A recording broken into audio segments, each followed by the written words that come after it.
5 seconds. Start.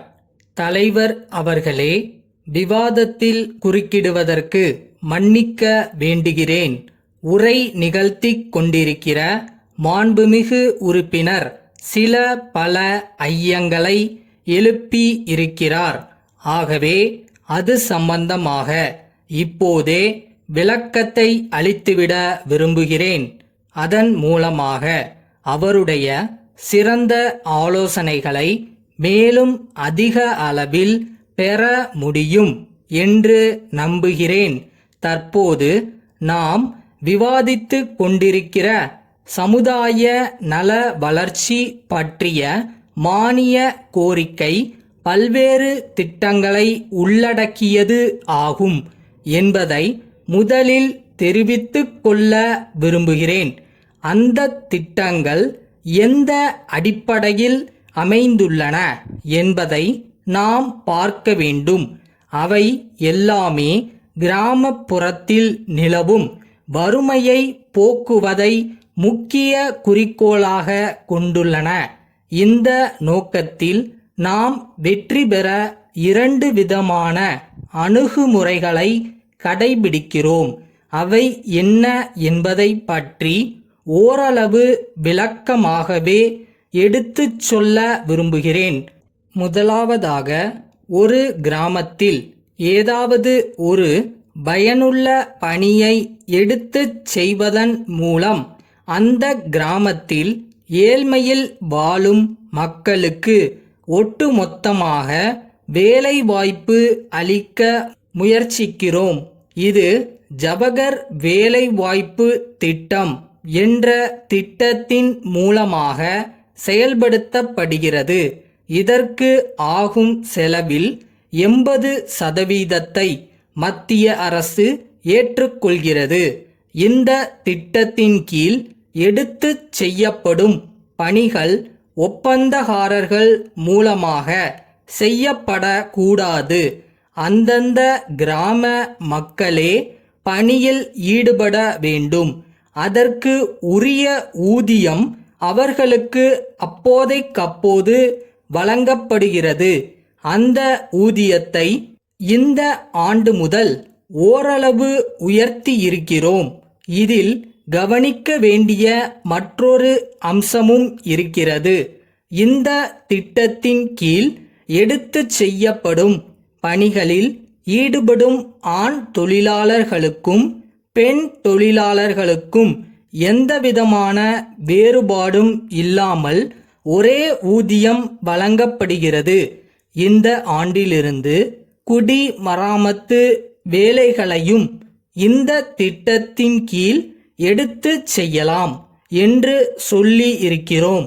இதன் காரணமாக காவிரி பாசன பகுதியில் உள்ள வாய்க்கால்கள் நல்ல முறையில் பராமரிக்கப்பட வாய்ப்பு இருக்கிறது என்பதை மகிழ்ச்சியுடன் தெரிவித்துக் கொள்கிறேன். அடுத்தபடியாக, கிராமப்புறங்களில் வாழும் குடும்பங்கள் ஒவ்வொன்றிலும் குறைந்தபட்சம் ஒருவருக்காவது வேலைவாய்ப்பு கிடைக்க வேண்டும் என்ற அடிப்படையில் சில திட்டங்கள் செயல்படுத்தப்படுகின்றன.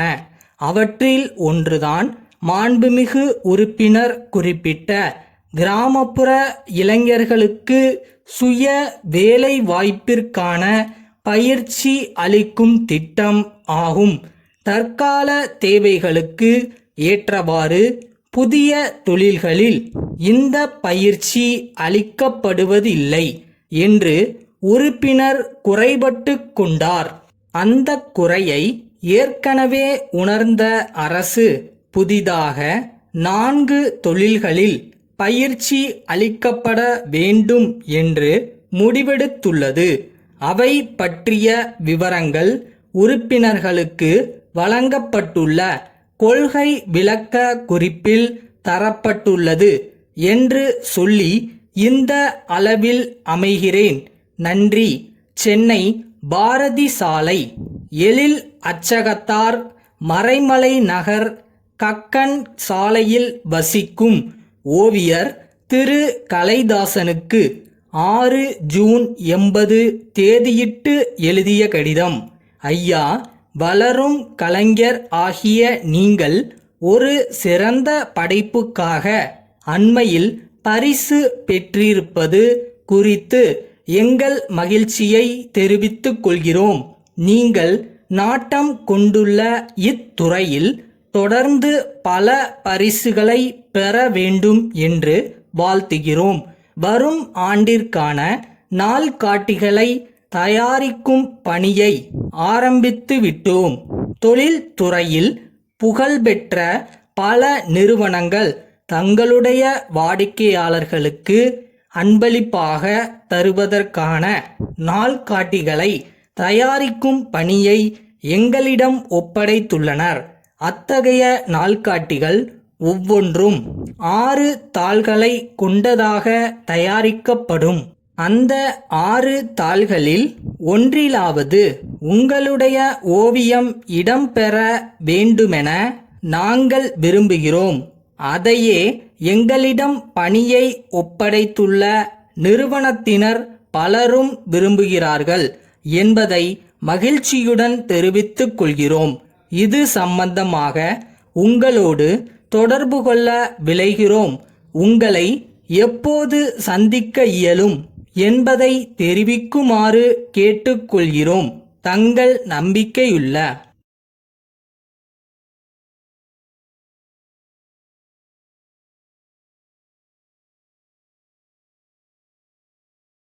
கஷ்டமாக தான் இருக்குது.